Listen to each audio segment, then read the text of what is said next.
Good evening and happy new year.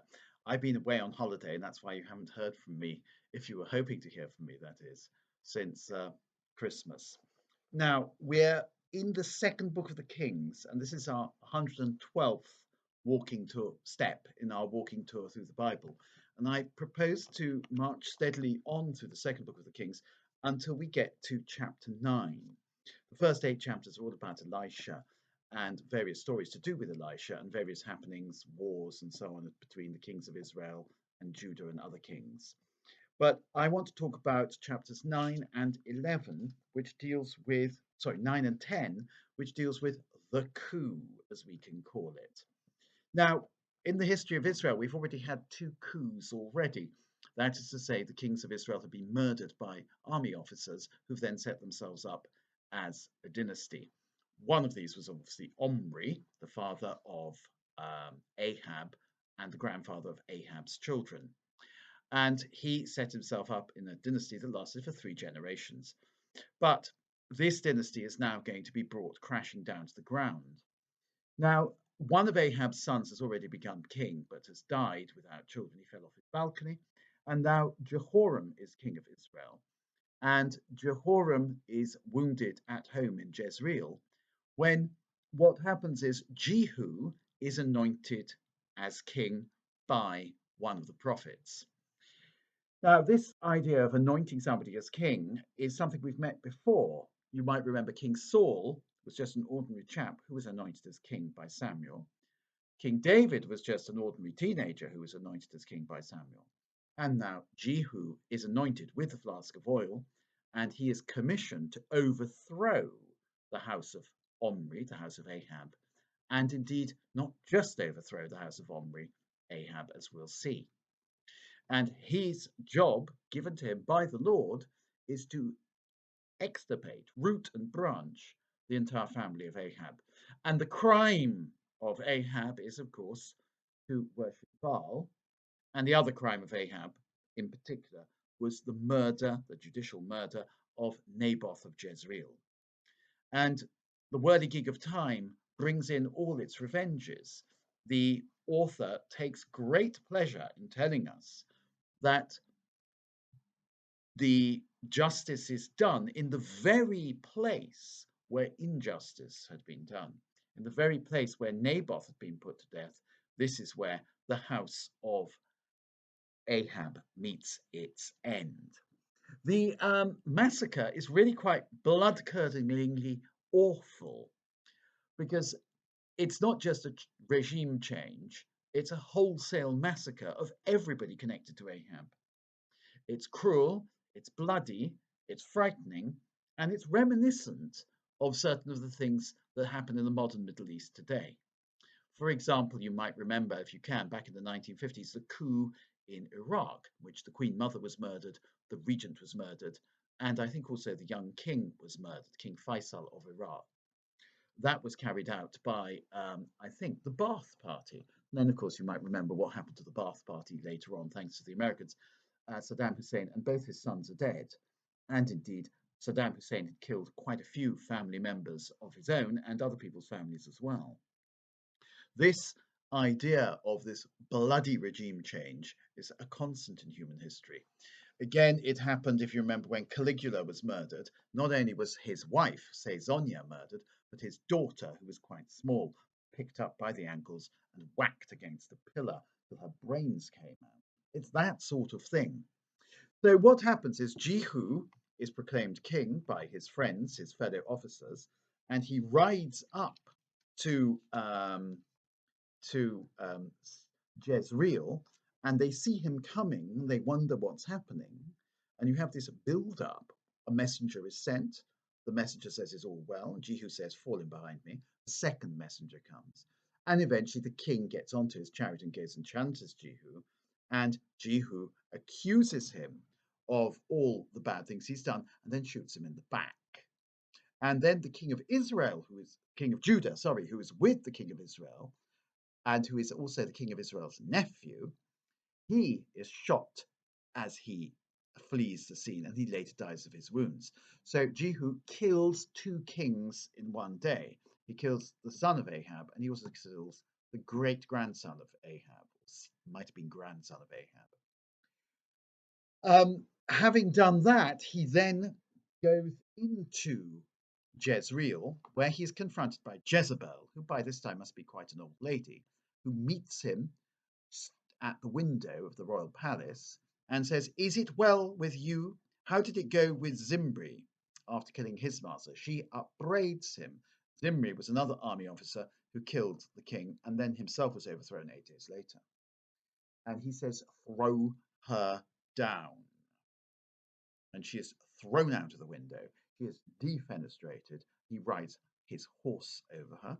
Then he goes in to have dinner. And then he says, "See to this accursed woman and give her burial. After all, she was a king's daughter." But they go out and they discover that the dogs have eaten Jezebel, as had been predicted. Now, this, of course, is the worst fate you could possibly have, because just as the prostitutes washed themselves in the blood of Ahab, so similarly, Jezebel is eaten by dogs. Nothing worse in the Jewish mind could happen, because dogs are dirty animals, because dogs are scavengers. So she is eaten by dogs. Then, in chapter 10, Jehu then has the entire royal family of Israel massacred in Samaria. The tutors of the king's descendants, his nephews and his sons and his brothers and so on, 70 people in all, they turn on their charges and murder them, sending their heads to Jehu. And then, of course, the princes of Judah turn up just at the wrong time, and they're all massacred as well. And then finally, he calls all the people of the devotees of Baal together into their temple, and he has them massacred as well. And then he turns the temple of Baal into a latrine. And so, well done, Jehu. Though it then says, well, Jehu wasn't so great a king from the point of view of Yahweh. He wasn't so pious a person, but at least he did cleanse the land of Israel of the sin of Ahab. Now, I think it's pretty obvious that these two chapters are deeply problematic.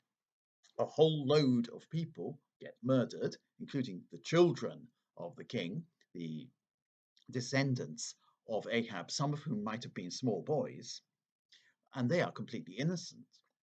We do not believe as Christians, and we do not believe even as human beings, that guilt is hereditary. Maybe Jezebel deserved to die, but I don't see why all the descendants of Ahab deserve to die simply for being descendants of Ahab. It's really, Jehu is the most horrible, bloodthirsty man. And the other thing is, I think that the author of this piece has got at least some inkling that this is the case, because Jezebel, when she meets Jehu, is incredibly brave. When she hears that her son has been murdered, um, she made up her eyes with mascara, adorned her head, and appeared at the window. As Jehu came through the gateway, she said, "How did Zimri get on after killing his master?" She taunts him. She knows she's going to die. She's not frightened. Jehu looked up at the window and said, "Who is on my side? Who?" He really does lose his temper. He loses it. He's provoked by Jezebel. But Jezebel is completely calm. And 2 or 3 officials looked down at him. "Throw her down," he said. They threw her down, and her blood spattered the walls and the horses, and Jehu rode over her. Who comes out of this incident best? The queen? I think she does. And Jehu later admits, after he's had his dinner and he's drunk and so on and so forth, he says, she was, after all, a king's daughter. Indeed, she was a king's daughter. She was also a king's wife. She was also the mother of 2 kings. And she was, I think, in some ways, worthy of the role, because she was a woman of great authority, a woman of great drive, a woman of great ambition, and a woman of enormous bravery. She was loathsome, she was on the wrong side, but she did have some sterling personal qualities. It's an interesting passage, this, the passage of the coup. It makes us realize, I think, that we do live in a democracy nowadays, thanks be to God. Most of us do, not everybody. And that is the better way of getting rid of our rulers when we don't like them. We vote them out. Voting people out is so much more preferable than having wholesale massacres. I think you'll agree. And we must think very carefully of all the countries that are oppressed by rulers who can't be got rid of, where people have tried to get rid of their rulers and failed to get rid of their rulers. One naturally thinks of Zimbabwe, which was a tyranny for many a year and still is a tyranny. One thinks of Nicaragua, where Daniel Ortega has completely falsified the elections and is unmovable, unbudgeable. Daniel Ortega, who, by the way, was greatly supported by members of the Catholic Church back in the 1980s, he's now a tyrant. There are many other places on earth where people live under tyrants. And this is a terribly, terribly bad thing. We must pray for all these people to be liberated from tyranny. One thinks of Russia, one thinks of Turkey, and one thinks above all of the People's Republic of China, the world's greatest tyranny.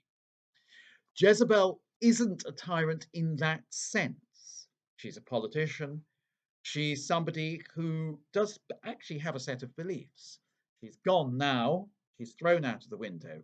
But Jehu, I don't think, is going to be much better. And more or less, the biblical author admits that. But it's a great story. So do read it and do enjoy it. That's 2 Kings 9 and 10. All the very best. Bye.